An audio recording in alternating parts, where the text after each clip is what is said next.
शिवोऽहम्। ज्ञान गंगा गीता दर्शन। पूर्व प्रसंग में आप श्रवण कर रहे थे, अर्जुन भगवान श्री कृष्ण से प्रार्थना करते हैं, हे प्रभु, हे पुरुषोत्तम, आपके ज्ञान, ऐश्वर्य, शक्ति, बल, वीर्य और तेज से युक्त आपके परम ऐश्वर्य को, ऐश्वर्य रूप को मैं प्रत्यक्ष देखना चाहता हूँ। आप मेरे पर कृपा कीजिए। प्रत्यक्ष देखने के लिए अर्जुन प्रार्थना कर रहे हैं। और कैसे प्रार्थना कर रहे हैं आगे? गीता दर्शन अध्याय 11 श्लोक 4 आप श्रवण करें बड़े प्रेम से। और मेरा तो लक्ष्य ये है कि यदि आप सुनना चाहते हैं तो गीता ज्ञान श्रवण करें, यदि आप याद रखना चाहते हैं तो गीता ज्ञान याद रखें। यदि आप गृहस्थाश्रम में हैं या वानप्रस्थ आश्रम में हैं या ब्रह्मचर्य आश्रम में हैं या संन्यास आश्रम में हैं, यदि आप जीने की कला सीखना चाहते हैं तो गीता ज्ञान द्वारा कला सीखिए। यह गीता ज्ञान में बहुत अच्छी कला है जीने की, जो भगवान श्री कृष्ण ने अर्जुन को सिखाई थी। क्या कला सिखाई? दुर्वृत्तियों पर विजय प्राप्त करना, दुष्टों पर विजय प्राप्त करना, दुष्कर्मियों पर विजय प्राप्त करना, अन्यायियों पर विजय प्राप्त करना। आजकल तो आप देख ही रहे हैं भू माफियाओं का क्या हाल हो रहा है, जो दबंग थे, गरीबों का जिन्होंने दबा रखा था, भूमि भाग और बिल्डिंग बना रखी थी बड़ी बड़ी, वही भगवान श्री कृष्ण कह रहे हैं। और मैं समझता हूँ शायद योगी जी महाराज ने गीता को अच्छी प्रकार से समझा है, अच्छी प्रकार से सुना है और अच्छी प्रकार से जिया है। इसलिए वो समाज को सुंदर तरीके से जीना सिखा रहे हैं, साफ और सुथरा जीना सिखा रहे हैं। मैं आपसे निवेदन करूंगा,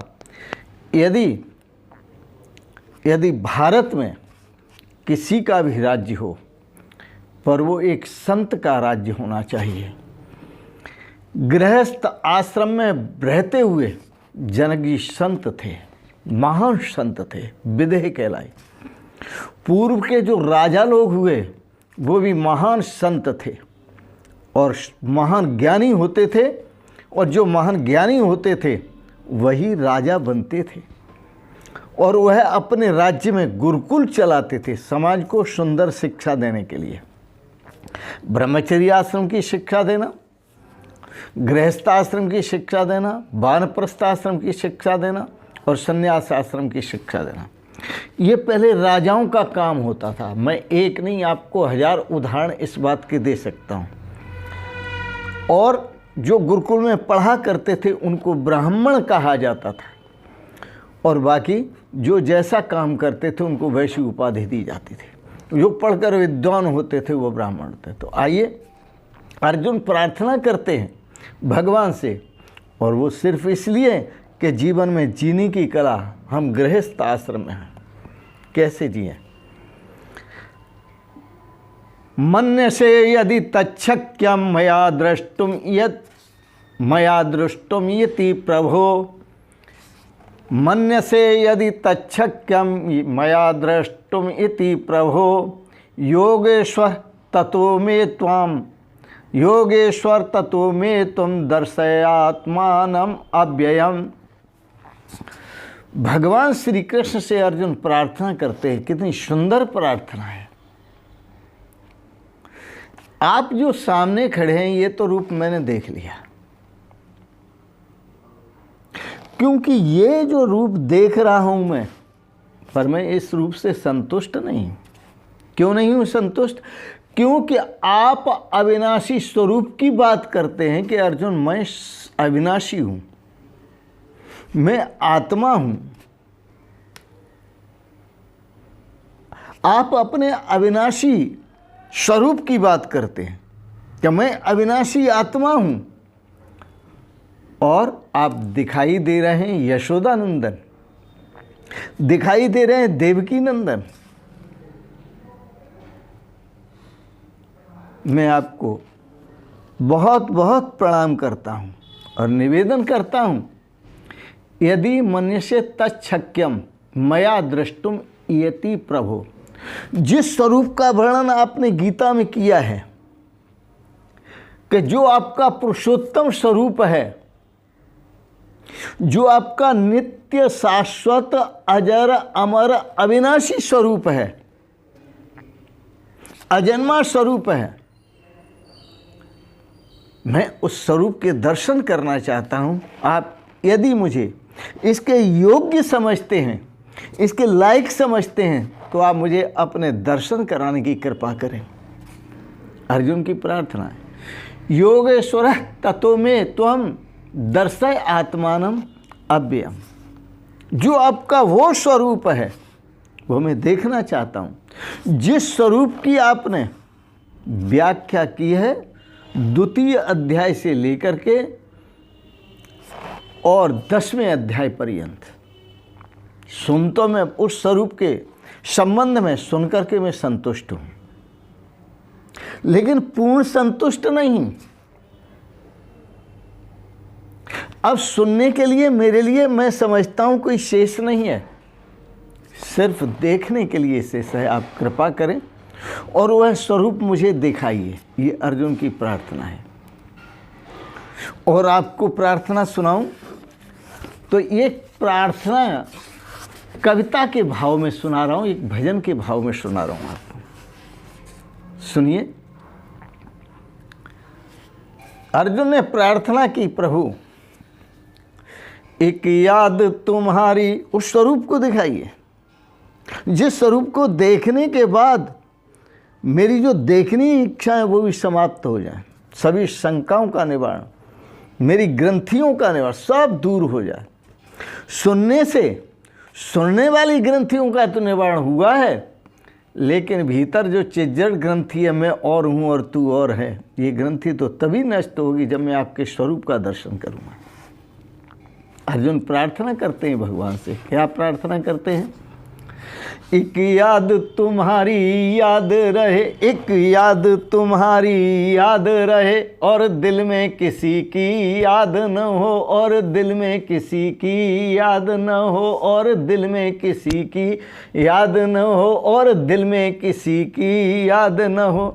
मेरे दिल की सुंदर नगरी में, मेरे दिल की सुंदर नगरी में कोई तेरे सिवा आबाद न हो, कोई तेरे सिवा आबाद न हो, कोई तेरे सिवा आबाद न हो। एक याद तुम्हारी, वो रूप दिखाइए जिससे केवल एक ही याद मुझे रह जाए और दूसरा कोई याद न रहे।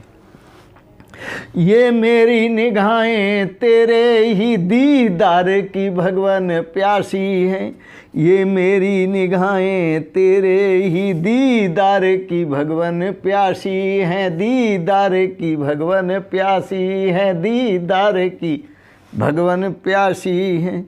ये मेरी निगाहें तेरे ही दीदार की भगवान प्यासी हैं। तेरे दर्श बिना दिलवर प्यारे, तेरे दर्श बिना दिलवर प्यारे, ये जीवन कहीं बर्बाद न हो, ये जीवन कहीं बर्बाद न हो, ये जीवन कहीं बर्बाद न हो, ये जीवन कहीं बर्बाद न हो। बस एक याद तुम्हारी याद रहे, एक याद तुम्हारी याद रहे, और दिल में किसी की याद न हो, और दिल में किसी की याद न हो, और दिल में किसी की याद न हो। तेरी याद की मस्ती में खोकर, तेरी याद की मस्ती में खोकर, तेरी याद की मस्ती में खोकर सब भूल के तुझको पा जाऊं। तेरी याद की मस्ती में खोकर सब भूल के तुझको पा जाऊं, सब भूल के तुझको पा जाऊं, सब भूल के तुझको पा जाऊं, सब भूल के तुझको पा जाऊं। तेरा नाम रहे लब पर मेरे, तेरा नाम रहे लब पर मेरे, तेरा नाम रहे लब पर मेरे, तेरा नाम रहे लब पर मेरे। बस और कोई फरियाद न हो, बस और कोई फरियाद न हो, बस और कोई फरियाद न हो, बस और कोई फरियाद न हो। एक याद तुम्हारी याद रहे, एक याद तुम्हारी याद रहे, और दिल में किसी की याद न हो, और दिल में किसी की याद न हो, और दिल में किसी की याद न हो, और दिल में किसी की याद न हो। हर गीत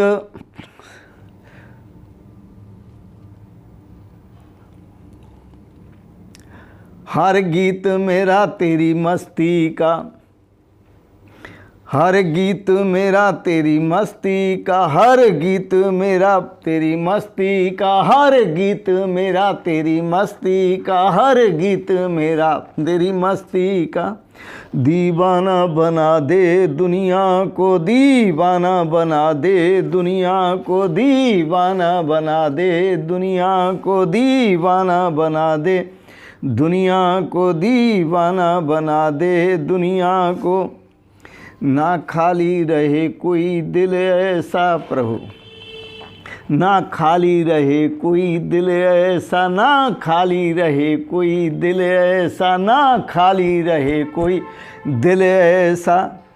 जिस दिल में तेरी फरियाद न हो, जिस दिल में तेरा अहलाद न हो, जिस दिल में तेरा अहलाद न हो, जिस दिल में तेरा अहलाद न हो, जिस दिल में तेरा अहलाद न हो। यहाँ अर्जुन ने जो प्रार्थना की है, ना हिंदू के लिए, ना मुसलमान के लिए, न सिखों के लिए, न ईसाई के लिए, किसी एक के लिए प्रार्थना नहीं की। कोई भी है उस सब के लिए प्रार्थना अर्जुन करते हैं। ना खाली रहे कोई दिल ऐसा, कोई भी दिल,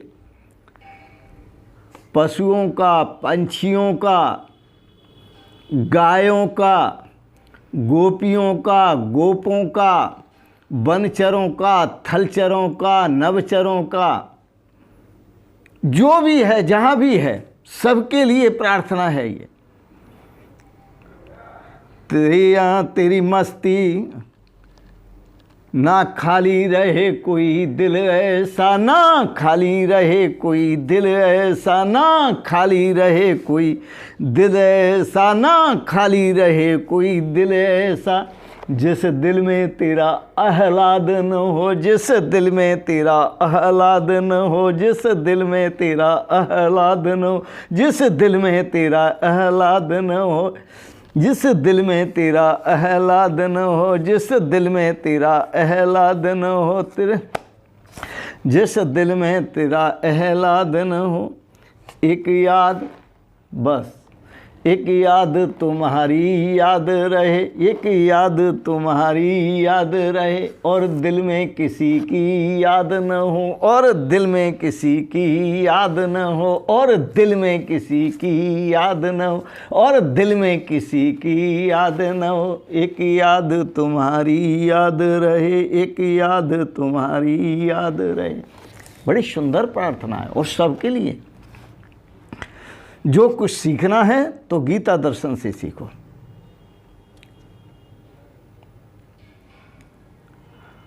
और जो सत्संग मिलता है बड़े सौभाग्य से मिला करता है संतों का। कोट जन्म के पुण्य जब उदय हो एक संग। महाराज श्री आपको दर्शन दे रहे हैं। पूज्य चरण श्री स्वामी ब्रह्मलीन आत्मानंद जी महाराज ये कहा करते थे कि कोटि जन्म के पुण्य जब हृदय उदय हो एक संग, जब हमारे करोड़ों जन्मों के पुण्य उदय होते हैं तब छूटे मन की मलिनता, तब मन का पाप धुल जाता है, मन की गंदगी साफ हो जाती है, मन की विकृति दूर हो जाती है, मन के विकार दूर हो जाते हैं। तब भावे सत्संग, तब सत्संग अच्छा लगता है। जिसके मन में भरा हुआ विकार हो उसे सत्संग अच्छा नहीं लगेगा, संतों को गालियां देता है। जिसका मन पापी हो उसे सत्संग अच्छा नहीं लगेगा, संतों को। वो संतों को पापी समझता है, गालियां देता है।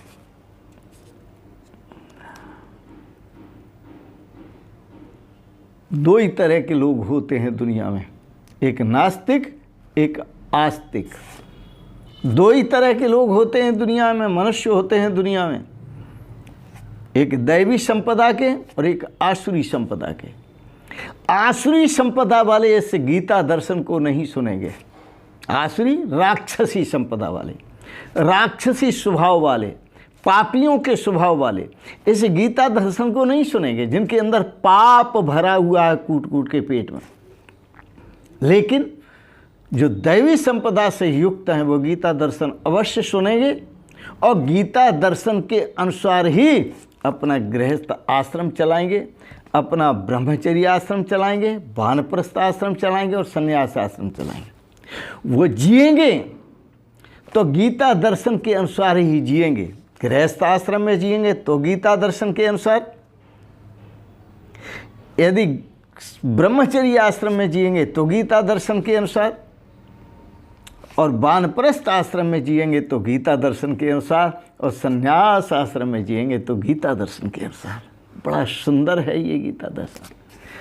तो आप श्रवण कर रहे थे भगवान श्री कृष्ण से, अर्जुन प्रार्थना कर रहे हैं, मन्य से यदि तच्छक्यम मया द्रष्टुम इति प्रभो योगेश्वर ततो में तुम दर्शयात्मानम अव्ययम। यदि आप प्रभु ऐसा मानते हैं, यदि मेरे द्वारा आपका वह रूप देखा जाना शक्य है, आप समझते हैं कि ये संभव है, मैं देख सकता हूं, यदि आप ऐसा मानते हैं तो मेरे पे कृपा कीजिए। हे परम योगेश्वर, आप अपने उस अविनाशी स्वरूप को मुझे दर्शन कराइए, बस एक ही अभिलाषा है।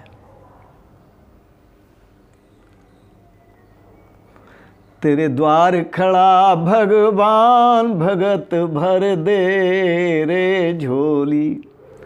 कहीं तो भक्त के दरवाजे पर भगवान खड़े हो जाते हैं, आज भगवान का परम भक्त भगवान के दरवाजे पर खड़ा हुआ है और दर्शन की भीख मांग रहा है। ये परम स्तुति है। अर्जुन का अंतःकरण स्वच्छ हुआ है, पवित्र हुआ है, मन निर्मल हुआ है, मन पवित्र हुआ है। बस एक ही लगन है, क्या यदि मुझे आप योग्य मानते हैं और मुझे दर्शन हो सकता है, आप उचित मानते हैं, तो आप मुझे दर्शन कराइए। एक ही प्रार्थना है। भगवान श्री कृष्ण का आज नहीं कल, इन शब्दों के साथ ही आज के गीता दर्शन को यहीं विराम देंगे, प्रवचन को, दार्शनिक प्रवचन को यहीं विराम देंगे। आपने बड़े प्रेम और श्रद्धा से प्रवचन श्रवण किया, इसके लिए बहुत बहुत अनुग्रहित हैं। एक बात ज़रूर कहेंगे, आपको गीता दर्शन अच्छा लगा, आप इसे सब्सक्राइब करें, आप इसे लाइक करें और शेयर करें। इन शब्दों के साथ ही आप सबके श्री चरणों में, पवित्र चरण कमलों में पुनः पुनः प्रणाम करते हुए, दंडवत करते हुए वंदन अभिनंदन। ओम शिवोहम शिवोहम शिवोहम।